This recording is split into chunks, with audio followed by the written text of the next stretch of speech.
kasi talagang ibe-bless kayo this month mga kapiksi. Unang-una, may mga good karma and magagandang rewards na matatanggap kayo from the universe mga kapiksi, no? So yan ay bahagi ng inyong mga blessings guys, no? Dahil sa pagiging mabuti nyo, sa pagiging focus nyo, no, sa mga goals nyo guys, talagang unti-unting makikita mo na magbubunga. At saka yung iba sa nyo guys, pwedeng nararamdaman din natin dito na dumadami yung savings nyo, or you are earning more, no? You are earning more than you spend, and yung iba sa nyo talaga nakakapag-savings account, nakakapag-ipon.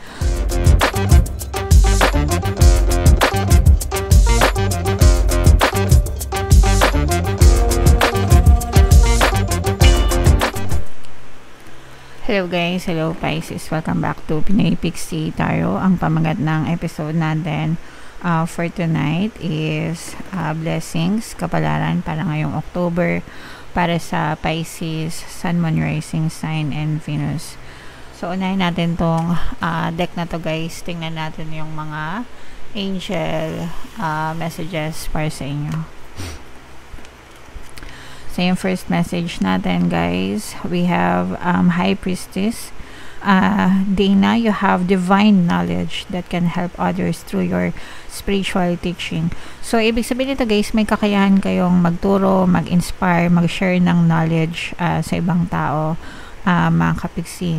Kumbaga parang meron din kayong kakayahan na i-guide, no, yung ibang tao. So gamitin nyo ito sa makabuluhan na pamamaraan guys, 'di ba? Sharing is caring, especially or even yung simpleng pag-share ng knowledge mga kapiksi. Marami kayong mga tao na matutulungan, and just so you know, you are also being an inspiration to other people. Nagiging inspiration kayo ng ibang tao, so continue doing that mga kapiksi, okay? Another message for you Pisces, focused intention. Ito talaga guys yung kailangan natin sa araw-araw ng buhay natin, na mag-focus lang tayo sa mga intentions natin sa buhay, and talagang mahihit at mahihit natin yung mga targets natin, yung mga goals natin, yung mga desires natin, mga ambition natin sa buhay, whatever that may be. Keep your unwavering thoughts, feelings, and actions. So, lahat yan magkakasama guys. Yung thoughts nyo, yung feelings nyo. Actually, yung feelings guys, palagi yan sumusunod sa thoughts, no? So, automatic yon. Kapag nag-isip kayo ng maganda, maganda din yung nararamdaman nyo. Kapag nag-isip kayo ng pangit, pangit din yung nararamdaman nyo. And then, yung pag-action nyo, yung pag-kilos nyo, no? Dapat palaging nakafocus dun sa goals nyo. And kapag ginagawa nyo siya consistently and nagtitiis kayo, nagtsatsaga kayo and persistent kayo guys, talagang may hit at may hit nyo yung mga desires nyo. So, just stay focused guys, okay? Alright. And yung next message, Pisces. Wow! Bright future. Ito yung katumbas guys ng Sun card, and ang Sun ang nagre-represent ng blessing. So, saktong-sakto dahil blessings reading tayo guys, no? So, you don't have to worry guys. Stop worrying. Everything is going to be fine. Titingnan natin dito yung mga blessings na dadating sa inyo. Pero talagang with this energy, parang inuunahan na tayo guys, no? Inuunahan na kayo na may mga blessings talaga na paparating sa inyo mga kapiksi. Okay? Alright. So, shuffle natin to. Hanapin natin yung energy ng blessings at Pisces. Habang sinashuffle ko to guys, panoorin nyo muna yung video natin regarding sa ating paano mag-manifest ng abundance video course. Kapiksi, sawa ka na ba sa mga struggles at hirap sa buhay mo? Masipag ka ba at masikap sa buhay ngunit hindi ka pa rin umaasenso? Ilang beses ka na bang nag-attempt mag-negosyo at mag-invest pero palagi ka pa rin nalulugi? Sa pagkakataon na ito ay maaaring may subconscious beliefs ka na nagiging balakid sa iyong pag-unlad at pagyaman. Introducing, paano mag-manifest ng abundance video course.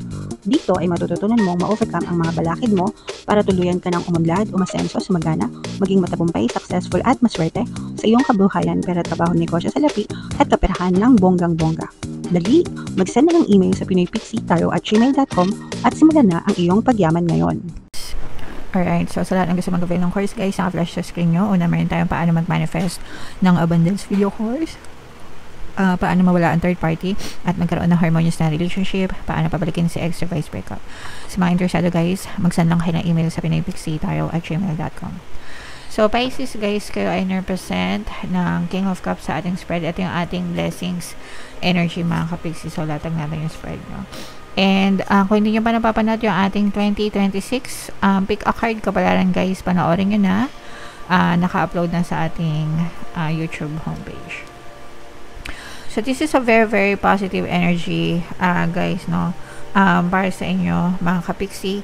Yung una, unahin muna natin yung sa love, mga ka-Pixie, kasi for some of you, talagang i-bless yung relationship nyo, mga ka-Pixie. If mayroon kayong mga partner, current partner, or specific person, guys, parang nakita natin dito na nadudugtungan yung inyong relationship, nagiging harmonious, nadudugtungan, ibig sabihin parang mas lalo pang tumatagal, no, yung inyong relationship, yung inyong pagsasama ng iyong partner or specific person, and nag-grow din siya, mga ka-Pixie. Parang natatapos yung mga old chapters ninyo and you are creating new chapters with your loved one. Kung kayo naman ay single, guys, no, maaring may makilala kayo na magpapatibok ng inyong puso. Ay, so mag-end yung era ng pagiging single nyo, mga ka-Pixie, and maaari kayong mapunta dun sa in a relationship status, guys. Okay?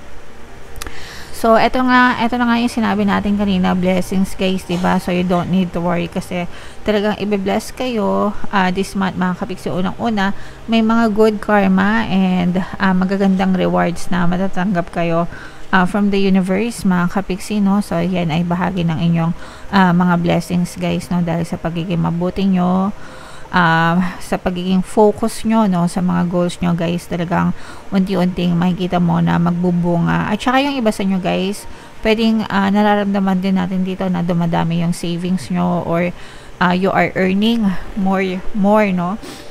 You are earning more than you spend, and yung iba sa nyo talaga nakakapag-savings account, nakakapag-ipon, mga ka-Pixie. Yung iba sa inyo, guys, may chance din na mag-travel kayo, no? I-bless din kayo para makapag-travel, mga ka-Pixie, kasi meron nga, sabi ko nga, you have more than enough. So, yung iba sa inyo, baka nakakapag-save kayo para makapag-travel kayo, mga ka-Pixie. Pwedeng travel, more on ano to, guys, travel, hindi naman around the world, pero travel outside, no? Ibang bansa. Mga ka-Pixie. So, yeah, yan yung mga blessings nyo. I-main-main nyo yung mga travel na yan, yung mga rewards, yung mga good karma, tsaka itong harmonious na relationship nga, guys. Meron ding chance na yung iba sa inyo, para makikita rin kayo ng, ito maliliit na movement pa ito, guys, no? Kung meron kayo mga sinimulan na adventure, na may kilalaman sa kaperahan, guys, no? So, kung kayo ay nagnegosyo, kakasimula pa lang ng negosyo nyo, nakikita nyo na unti-unting nag-progress yan, unti-unting nagkakaroon ng mga customers, unti-unting lumalago yung business nyo, mga ka-Pixie. Meron din kayong mga mamamanifest, guys, na mga bagong opportunities sa kaperahan pa rin, guys, no? So, when it comes to kaperahan, it's either trabaho, negosyo, or mga investment, guys, no? And wow, so yung iba sa inyo, you will have celebrations as well, mga ka-Pixie. Parang yung iba nga sa inyo, guys, parang napapansin natin or nararamdaman natin na nahihit nyo yung mga goals nyo, yung mga targets nyo, yung mga expectations nyo. Kung ano man yung expectations na yun na sinet nyo sa buhay, guys, you will have a milestone to celebrate this time. Another aspect na i-bless kayo is sa inyong kalusugan, mga ka-Pixie. So, kung meron kayong mga current na karamdaman, baka unti-unti nang gumagaan yung inyong pakiramdam, yung inyong kalusugan, gumagaling na kayo. But, of course, guys, that is something na wag nyong i-take for granted. Pagdating sa health, make sure na nagpapacheck up, umiinom ng gamot. Doktor, mga ka-Pixie, kasi sila yung mga tamang tao na makapag-diagnose ng inyong nararamdaman and makapagbigay ng karampatang lunas sa inyo, mga ka-Pixie. Okay? So, i-main-main nyo na yan, guys, yung mga blessings na yan, mga good health, new beginnings sa kaperahan, mga new opportunities sa pera, mga rewards, no? Sabi ko nga, guys, mga rewards, good karma from the universe, at saka itong bagong love life, mga ka-Pixie. I-main-main nyo na sa comment section. Yan yung mga blessings na pwede nyo ma-experience guys ngayong season na to. So bunot lang tayo ng isa pang additional na message para sa inyo. Close up natin guys. Don't allow anyone to abuse your power or take it away from you. Remember, you will be treated how you allow others to treat you. Show them that you value yourself far too much to settle for anything less than you deserve. Wag kayong magpaapig guys, no? Wag nyong hayaan na kayanin kayo kahit sino pa yan, kahit jowa nyo pa yan, asawa nyo pa yan, mga anak nyo, parents nyo, diba? Show them how you should be treated, mga kapiksi. Hindi natin kailangan maging doormat, hindi natin kailangan na magsakripisyo ng nasasaktan para lang mahalin tayo or itrato nila tayo ng masama. Guys, no, don't settle for anything less. Even sa mga kasama nyo sa trabaho, diba? That's why may mga nabubuli sa school, sa trabaho, no? Kapag hinahayaan nyo na tratuhin kayo ng ganon-ganon, guys, they will always treat you that way kasi hindi kayo pumapalag. Pero pag pumalag kayo, mga kapiksi, diba, show them that you deserve love and respect, guys, no? And that's the way it should always be palagi, mga kapiksi. Okay? So, guys, wag tayo magpaapi-api sa mga kontrabida sa buhay. Hindi na uso yun, guys, okay? Hindi naman ibig sabihin na awayin nyo sila, no?